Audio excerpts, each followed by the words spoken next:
said a voice beside me. I looked to the side and saw Sabas standing there looking at me. I get up and get ready. Calm down, says the butler. Who are you? I ask, activating my Devil Slayer tag. Sighing, Sabas looks at me. I'm also someone who's here for the goddesses, says Sabas, leaving me perplexed. How? More precisely, I am someone who was created by the goddesses to take care of you, says the butler as he looks at me. I sit on the bed while deactivating my Devil Slayer tag. Created? Exactly, I was raised to help you, see me as your teacher, said Sabas as he stared at me. Why did they do this? I question. Sabas simply shrugged. I don't know, maybe to help you or to have more fun. Yes, that's quite possible, I bet they're laughing at me somewhere. I see, I say. The important thing is that I'm here to help and teach you as well as protect you, protect me. Exactly. Even before his soul woke up in this body, he was already in modification, that includes transforming him into a demigod and also his long inus, so any supernatural being could feel his power. I took it upon myself to kill each of those who approached, explains Sabas. So I understand he's been protecting me from the start, and it also explains why he almost killed Glenda. I understand. So young master, what do you wish to do? He asks me. I don't understand his question. About what? About this world, what do you plan to do, what do you want to achieve, he asks me. I stopped for a moment and started to reflect. I really still had no idea what I wanted to do in this world. For me it was still a big fantasy come true. Of course there were events I wanted to avoid, like Trihexa and Hades, but other than that I had no desire in this world. Why did you ask this, Sabas? Because you should forget what you know. This is no longer the world where Issei Hyudu, the Sekiryu is the protagonist, it's not the world where he will win everything, this is a totally different world since the moment you reincarnated here. In the original timeline there was no descendant, or someone who possesses the power, of the King of Heroes, let alone one who had a long Inu's sacred gear. This is a world where beings kill, destroy and torture others just because they can, where everyone wears masks to hide who they really are, a world where there are beings who could be called monsters exist. I stared at Sabas blankly. Why are you telling me this? That was my doubt. Why don't I want you to suffer, young master? In this world there are beings who would destroy everything you love most just to hit you, you can't save them all by yourself, said the butler with genuine concern. I stare at him blankly. Sabas, can you do me a favor? Of course, says the butler getting up. Can you prepare me an empty room? I ask Sabas, who bows slightly. Yes sir, he says before leaving the room, leaving me thoughtful. Some time later. It had been some time since the conversation with Sabas and I was reflecting on what he said. And it was true, in the anime/novel they showed more of the good part of the supernatural world, never showing the bad side. Even Azazel, who was said to be the most evil of the fallen angels, was a nice guy. This world is very different, it's not the fiction I used to watch anymore but the real world, and now if I get killed I won't get another chance, I think. Arriving at the room that Sabas has prepared and I see him there. What are we going to do, young master? Asks the butler curiously. I enter my inventory. Inventory, special summon letter. Removing the only item I had there, it appears in mine in golden particles. It was a brown card with gold accents and the image of 7 beings battling each other. Name, special summon letter, rarity, super rare. Type, item. Description, this card allows the user to connect to the throne of heroes and summon servants divided into 7 classes, Saber, Archer, Rider, Berserker, Lancer, Caster and Assassin. Servants are basically reincarnations of legendary souls, great heroes from the beginning of humanity, also called heroic spirits. They have the noble ghosts, which can be weapons or special abilities. To summon a servant, a type of ritual is needed, in which the master needs to have a catalyst, which can be an item or something related to such a hero. If I can't save everyone by myself I'll need help, I say, looking at Sabas, who sees the letter in my hand and widens his eyes in understanding. So which one are you going to summon? Sabas asks. That's a good question. Personally my favorite is Scat Hatch, the immortal witch of the Shadowland. And being a great hero teacher that she is would be helpful. Another would be Okatasuji, who I like too. Maybe Arturia, I imagine her face if I summon her. Although these are good options, I will invoke them later on, now I have someone in mind. Beside me there is a ripple from the gate of Babylon and out of it comes a great golden stream. That is, exclaims Sabas in surprise. Exactly, the chains of heavens, I say. Chain that binds gods. Enkiju, chains of heaven is the most trusted noble phantasm of the original Gilgamesh, and the greatest secret kept within the gate of Babylon, made to bind gods so they cannot escape, becoming one of the few anti-divine weapons that holds the concept of reigning over the gods. I see, that's a good idea, Sabas said when he realized his young master was going to summon him. I move forward a little and throw the card in the air. Wishes to use Enkiju, chains of heaven as a catalyst? Yes. In front of me a great wave of energy, in front of me raising a great wave of smoke. When the smoke subsides, a being appears with a face that can be considered perfect, as well as homunculi or puppets created by magicians artificially. Her hair is straight and very long and, like her eyes, is light green in color. Despite this, the iris also has golden tones, which make your look even more brilliant and sparkling. It has neutral features on its face, that is, as effeminate and childish as they are, they would be androgynous by human standards. She wears a simple white tunic at all times, which, being large and loose, hides the silhouettes of her body, making it even more difficult to try to define her physiological traits in terms of a biological human sex as a reference. I am the servant of the Lancer class. My real name is Enkiju. It's a pleasure to meet you, master, says the being who has revealed himself to be Enkiju. Enkiju, the weapon of the gods, the best friend of the king of heroes Gilgamesh, and the only one the great king considered an equal. It's a pleasure to meet you, Enkiju, I say, looking at Enkiju, who looked at me shocked. Then in a green tantrum he jumps on top of me, hugging me. Gil, is really you? What happened? You're small, he says in great euphoria until he looks into my eyes. You are not Gilgamesh, says Enkiju. Oh fuck, he found out so fast. What kind of friendship did they have? Some time later. It had been some time since I summoned Enkiju and now we were sitting talking. So this is a different world from mine. Enkiju questioned. I nodded my head. A world where the age of gods never ended. I waved again. And you are the Gilgamesh descendant of this world. I nodded. After all, I couldn't say that I died and reincarnated in this world with Gilgamesh's body and powers, and I don't mind being seen as a descendant of him either. I understand if you don't want to stay and return to Enkiju's throne of heroes, I say, but Enkiju denies it. I chose to walk beside humanity, and you are human, even if you are another world and not a descendant of the Gilgamesh I met, it doesn't matter, you can use me however you like, says Enkiju, bowing down. I will not use you, Enkiju. From today we are friends, I say with a smile that is returned by the weapons of the gods. I wonder what kind of adventures we will have in this new life. 9 years later. It had been 9 years since Gilgamesh was reincarnated in this other world. It had been 9 years since Gilgamesh found Sabas and summoned Enkiju. Those years were very productive for Gilgamesh. He trained a lot, both in the use of Gate of Babylon and other skills. He also learned different fighting styles from Sabas. The butler was a sadist in training. It was every day from morning to night. Sabas taught Gilgamesh the most. From how to use different types of magic such as Nordic and fairy magic to Shinto magic, how to create barriers and the most diverse support spells. Sabas taught him to fight and survive all situations and to always find an advantage on the battlefield. Enkiju also greatly helped Gilgamesh to evolve and dominate the Gate of Babylon. Not only firing random weapons, but also using them individually and being able to analyze which weapon is ideal for each situation. Gilgamesh gained a mastery in weapons skills not to rely solely on his skill weapon proficiency. He also started a competition with Enkiju, in which the weapon of the gods won most battles, not only for his greater experience but also for his abilities. Sabas classified Enkiju as a being of the celestial dragon class. After all, Enkiju had the ability to increase his physical parameters freely. In addition to his noble phantasm, he was able to fight just like Enuma Elish of Gilgamesh, and the impact felt by these powers was described as if the world were created 7 times and destroyed 7 times. But those years weren't just training. Gilgamesh also traveled extensively around the world. Be it the human world or other factions. Although he found something that bothered him. It seemed in this world that the name Gilgamesh carried a lot of weight, to the point of being hunted. Gilgamesh has lost count of how many times fallen angels and devils have appeared trying to kill or enslave him. From what Gilgamesh looked like when he was alive, he was an absolute monster in this world, one that God and the original Mu will fear. And even after his death he was recognized as the strongest mortal that ever lived.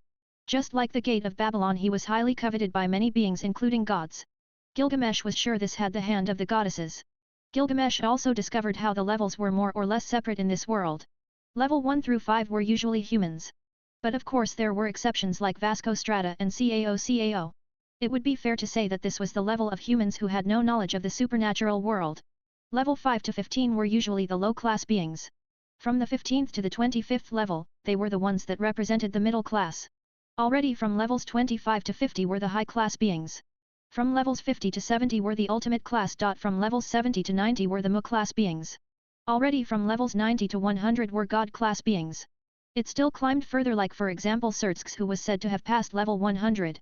In fact, it was not possible to walk completely through the levels in battle, because what decided one was the experience, the attributes, and mainly the abilities of each one. A good example would be Gilgamesh, that even not being at level 100 would be able to fight and even defeat Sraorg, who have already passed level 100 due to his abilities. Name, Gilgamesh. Lineage, Demigod. Title, King of Heroes. Sacred Gear,